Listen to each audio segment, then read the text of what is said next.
Christophe Ondelat, bonjour. Bonjour. Nous sommes donc à Beaune, au festival du film policier pour la 5e édition. Et alors vous êtes dans le jury 109. Ouais. Vous avez commencé à la radio et poursuivi pas mal à la télévision. Et aujourd'hui, vous avez quitté RTL. Pourquoi Pourquoi j'ai quitté RTL? J'ai quitté RTL comme j'ai quitté Faites entrer l'accusé, c'est-à-dire que à un moment donné, j'ai le sentiment d'avoir fait le tour d'un truc et d'être entré dans beaucoup d'habitudes. Et j'avais envie de m'offrir cette année une année de liberté et la possibilité de vivre d'autres expériences. Et je suis super content sur ce point-là parce que ça m'a permis de faire quelque chose que je n'avais pas fait depuis presque 20 ans, qui est du reportage, de retourner sur le terrain. Donc j'ai tourné une série pour 13e rue qui commence vendredi prochain, qui s'appelle Ondelat par en live. C'est de l'immersion. J'ai eu la chance d'aller dans un sous-marin nucléaire, de faire de la chirurgie de guerre à la frontière syrienne, voilà, d'aller dans une prison pendant une semaine, de faire de la médecine légale, c'est-à-dire des autopsies. C'est un truc que je rêvais de faire depuis que je faisais Faites entrer l'accusé. Ça avait failli se faire, ça s'était pas fait. J'ai pu vivre ça. J'ai vécu avec la SNSM à Quiberon. Là, je viens de vivre avec les gendarmes de haute montagne de Chamonix. À chaque fois, j'apprends des trucs. Je voulais vivre ça, revivre cette espèce d'enrichissement permanent qu'offre le terrain, le reportage, la rencontre de professionnels, souvent de haut niveau en plus. Voilà. Donc je sors de cette année beaucoup plus riche que je n'y étais entré, pas beaucoup plus riche financièrement, évidemment, mais beaucoup plus riche intellectuellement et sur le plan émotionnel, ce qui était mon objectif. À côté, j'ai pu enfin me lancer sur le web, parce que je sais que c'est là que ça se passe maintenant, et donc je voulais faire quelque chose sur le web, pas symboliquement, le faire sérieusement. Je fais sur Yahoo une émission par semaine qui cartonne, qui est le résultat était totalement inespéré par Yahoo, même en sont surpris. Donc je poursuivrai ça. Je poursuivrai sur le net. Je crois que c'est un média très intéressant à travailler. Et puis j'ai pu me lancer dans ce débat société sur le numéro 23. Donc il y a une chaîne que vous ne recevez pas ici, sauf sur les box quand même. Hein, on reçoit sur toutes les box.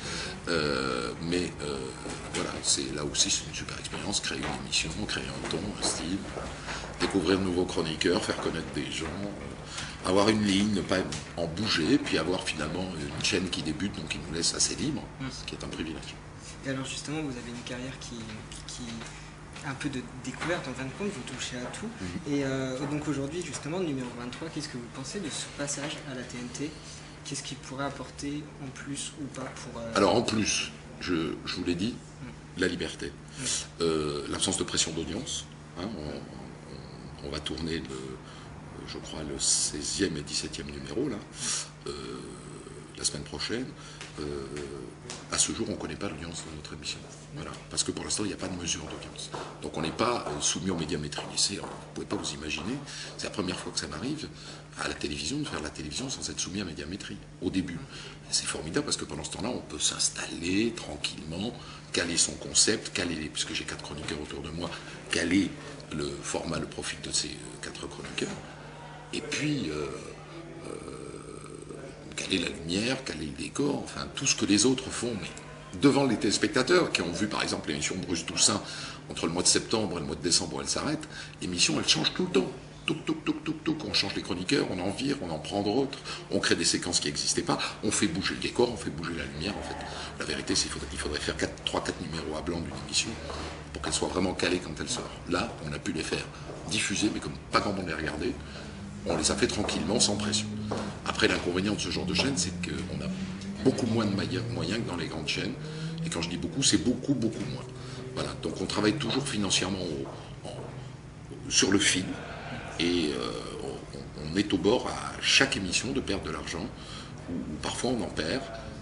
Donc c'est la limite de ce genre de télévision. Ça offre beaucoup de bonheur.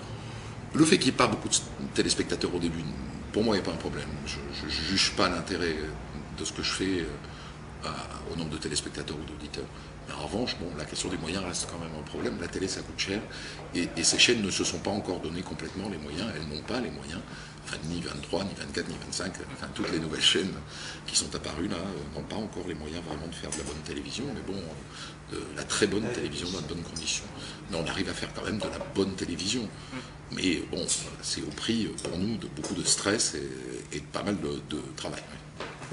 Et alors, vous en avez parlé, faites entrer l'accusé. Aujourd'hui, on est sur un festival donc, de policiers. Qu'est-ce que vous pensez justement du genre policier au cinéma et aussi en littérature? Est-ce que vous, c'est un univers qui vous intéresse? Est-ce que vous auriez peut-être des envies d'écriture, de romans, mais aussi peut-être de scénarios, de films? Honnêtement, écriture de roman, je ne crois pas que ce soit mon genre de beauté. En tout cas, je ne m'y suis jamais essayé. Alors je pense que je pourrais avoir les idées, les mécaniques. Mais enfin, l'écriture, ça reste un problème d'écriture.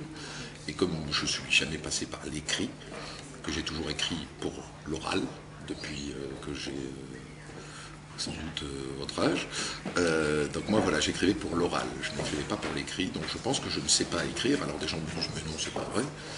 Quand tu te mets à écrire, tu as une plume.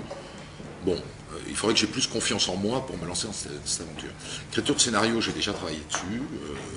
Le problème du cinéma et du scénario de télévision, parce que j'ai essentiellement travaillé sur des téléfilms. Le problème, c'est qu'il faut en faire 20 pour qu'il en sorte un. Voilà. Alors pour l'instant, j'en ai fait 3-4, j'en suis pas encore à 20. Mais c'est fatigant ça. Parce qu'on se retrouve, on fait des réunions à plusieurs, on cogite sur le scénario, on commence à écrire une Bible, on fait passer la Bible aux chaînes qui disent « Ah oui, ça nous intéresse, continuer ». Alors on perfectionne la Bible, et puis entre-temps, un des exemples qui m'est arrivé, la personne qui s'occupait des fictions sur la chaîne a changé. Celle qui nous avait dit ah ben oui, continuer n'était plus là, et celle qui était arrivée, ou celui qui était arrivé d'ailleurs, en l'occurrence, n'avait plus du tout la même conception et n'était plus du tout intéressé par ce qu'on nous proposait. Et ça, c'est 6 mois de boulot. Alors je ne dis pas tous les jours, mais enfin on se retrouvait bien une fois par semaine pendant 6 mois. Entre-temps, il y a des gens qui ont travaillé à plein temps. D'ailleurs, le producteur a engagé de l'argent, tout ça va à la poubelle. Donc j'ai fait ça une autre fois avec un autre producteur. J'ai fait ça une 3e fois. Je l'ai fait 3 fois pour l'instant, 4 fois, peut-être des demi-choses. Mais honnêtement, c'est pas très encourageant. Et je sais pas si j'aurai la patience. Non, ce qui me pend le plus au nez, c'est plus d'être comédien que d'écrire pour, enfin en tout cas de jouer un peu, si j'en ai l'opportunité. Et si c'est un rôle qui fait pas trop de mal à mon image, bien que mon image permette pas mal de choses maintenant, je jouerai. Eh bien très bien, merci beaucoup Christophe Ondet. Merci à vous.